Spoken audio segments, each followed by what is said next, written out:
Imagine, if you will, a city that once stood as the heart of the greatest empire the ancient world had ever known. A city whose streets echoed with the footsteps of senators, philosophers, soldiers, and citizens who shaped laws and built monuments that still awe us today. But hidden behind the marble columns and grand speeches of the Roman Senate, beneath the glory of its legions and the majesty of its temples, lay a darker truth, a truth about absolute power and what it does to the human soul. 3 emperors, bound not by blood alone, but by the shadows they cast across history: Nero, Caligula, and Elagabalus. Their names have survived not for noble deeds or wise governance, but for cruelty so profound that it still chills us centuries later. This is not merely a story of madness. It is a lesson carved in blood and marble, showing us that when power is left unchecked, it consumes everything, even the humanity of those who wield it. Nero, born Lucius Domitius, Ahenobarbus, was the last emperor of the Julio-Claudian dynasty, ascending the throne at the tender age of 17. At first, the Roman people dared to hope. Here was a new face, young and energetic, guided by wise advisors like the philosopher Seneca. But hope, as history teaches us, can be dangerous. It blinds us to the first signs of darkness.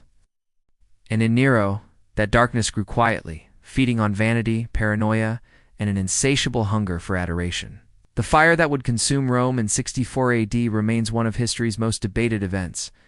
Some say it was an accident. Others whisper that Nero himself ordered it to clear land for his golden palace. But what truly matters is what happened afterward. While Rome burned, Nero reportedly watched from a safe distance, playing his lyre and reciting tragic verses as if the destruction of the city were nothing more than an artist's stage. In the days that followed, Nero needed someone to blame. His gaze fell upon the Christians, a small and already unpopular group whose beliefs set them apart from Roman tradition. What happened next was nothing short of horror. Nero ordered them to be torn apart by dogs, crucified in public squares, and even set on fire to illuminate his gardens at night. Imagine the streets of Rome lit not by torches, but by living human beings dying in agony, while guests at the emperor's banquets looked on. For Nero, the suffering of others became a form of spectacle, proof of his power to decide who would live and who would die. Nero's cruelty was not reserved for strangers alone. The same mother who had secured his rise to power, Agrippina the Younger, became an obstacle when she dared to remind him of her influence. After failed attempts to poison and drown her, Nero finally sent assassins who stabbed her to death. His wife, Poppaea Sabina, whom he once passionately loved, died by his own violent hand struck down while pregnant during a fit of rage. For Nero, those closest to him were the most expendable, mere pieces on a chessboard he controlled without remorse. And yet, Nero was not only a tyrant. He was also an artist obsessed with his own image. He toured Greece to perform in singing contests, forcing audiences to endure hours of his music, unable to leave without risking execution. The emperor's desire for applause outweighed his duty to govern. Rome's coffers emptied to pay for his grandiose projects, including the Domus Aurea, a vast palace complex built on land cleared by the Great Fire. Its walls shimmered with gold and precious stones, symbols of a ruler who saw himself not as a servant of Rome, but as its living god. But even the cruelest reign eventually meets its end. Rebellions rose, provinces revolted, and the Senate declared Nero a public enemy. Abandoned by the guards who once protected him, Nero fled the city he had ruled through terror. Alone and cornered, he took his own life, uttering words that revealed the depth of his vanity. "What an artist dies in me."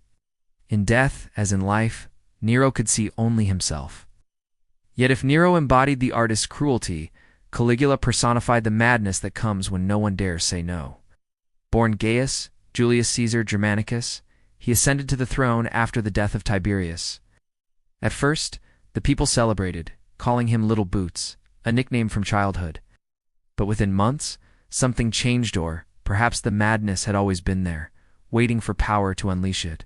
Caligula's rule quickly turned into a nightmare. He transformed palaces into brothels, where senators' wives were forced to serve, humiliating Rome's nobility, squandered fortunes on absurd projects. A floating bridge across the Bay of Bai, built so he could ride his horse over the sea. And, in an act that history never tires of repeating, he appointed his beloved horse Incitatus as consul not as a joke, but as a deliberate mockery of Rome's most sacred institutions. The cruelty of Caligula was capricious and constant. At lavish banquets, he would point to a guest and order their immediate execution, just to watch the terror in the eyes of those who remained. Senators lived in daily fear, forced to praise his divinity and thank him for not killing them. He forced them to run beside his chariot like slaves, stripping away their dignity. And when famine struck, he hoarded grain to keep the people desperate and obedient.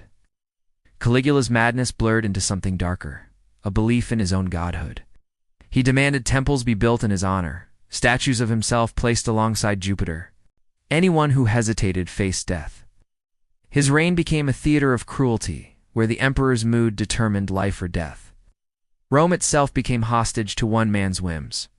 Yet in Caligula's fall lies a profound lesson. Eventually, even the Praetorian Guard, whose swords had protected him, turned against him. Betrayed and stabbed in a palace corridor, his death was as sudden and brutal as the executions he had ordered. The Senate tried to erase his memory, but history remembers and warns. Then there was Elagabalus, the teenage emperor who turned the Roman Empire into a stage for his own shocking performances. Born Varius Avitus Bassianus, he became emperor at just 14, backed by his grandmother's political intrigue. Elagabalus brought with him the cult of the Syrian sun god Elagabalus, forcing Romans to worship a foreign deity in ceremonies that scandalized even a society used to excess. Elagabalus transformed the imperial palace into a playground of decadence. Banquets where guests were suffocated under thousands of rose petals. Dinners where, instead of food, plates held stones and shells. Fountains flowing with wine while the poor starved outside the palace gates. He married multiple times, sometimes 2 men, sometimes 2 women, and declared himself wife to one of his chariot drivers. These weren't merely acts of rebellion against Roman tradition. They were expressions of a power so absolute that it believed nothing, not even identity, had to remain fixed. But beneath the eccentricity lay cruelty. Elagabalus executed those who questioned him, including advisors and family members. His rule ignored Rome's ancient laws and customs, replacing them with a single principle. The emperor's pleasure was law. The Senate, once the heart of the Republic, became an audience forced to applaud every scandal. Rome had never seen anything like it, and likely never would again. Yet absolute power breeds absolute enemies. After just 4 years, the Praetorian Guard grew tired of his unpredictability and his disregard for tradition. They murdered Elagabalus and his mother, dragging their bodies through the streets before casting them into the Tiber River. The message was clear. No emperor, no matter how divine he claimed to be, was truly untouchable. Nero, Caligula, Elagabalus, 3 emperors, separated by years, but united by the same fatal flaw: power unchecked by conscience or law. None were born monsters. They were made by the isolation of the throne, the whispers of sycophants, and the silence of those too afraid to speak. Each, in his own way, tested the limits of cruelty and discovered that power without accountability becomes an invitation to dehumanize others. Their reigns teach us something that history repeats in every age. The most dangerous threat to a society rarely comes from beyond its borders, but from within, from the leaders it refuses to hold accountable. Nero's fire destroyed buildings, but it was his paranoia that destroyed lives. Caligula's madness humiliated a proud Senate, while his cruelty taught Rome that even emperors could become tyrants. Elagabalus's decadence mocked every Roman virtue, showing how quickly power becomes corruption when no one dares to oppose it. And yet, these stories endure not only because of their horror, but because they warn us. Rome was the most powerful state of its time. Its legions feared across continents, its culture unmatched.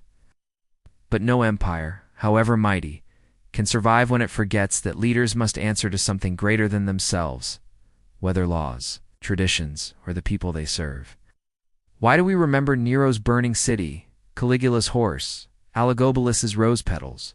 Because they remind us of the price of silence. The Senate could have resisted sooner. Generals could have refused to obey monstrous orders.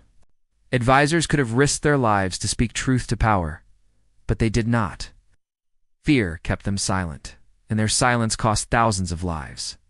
In these emperors, we see not only past horrors, but the timeless danger that awaits every society. that worships its rulers instead of questioning them. Absolute power doesn't merely corrupt, it erases the very idea of humanity. Ow. Nero believed art justified murder. Caligula believed laughter justified torture. Elagabalus believed pleasure justified sacrilege.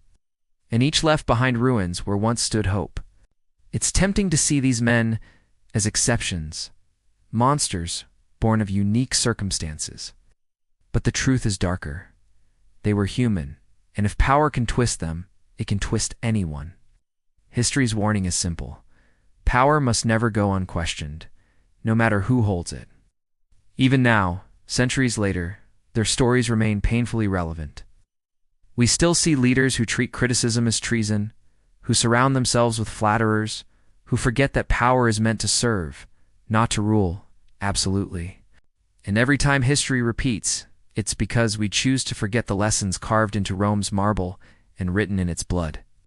And so, if you've stayed with this story until now, you've seen that Rome's true tragedy was just in its emperors, but in those who allowed them to reign unchecked. Power alone does not destroy. It is the silence, the fear, and the adoration that give it the freedom to become tyranny. If this journey through Rome's darkest chapters has moved you, subscribe to the channel, ring the bell, and share this video. Because remembering is more than history, it's a shield. By keeping these stories alive, we protect ourselves and future generations from repeating them. Till next time.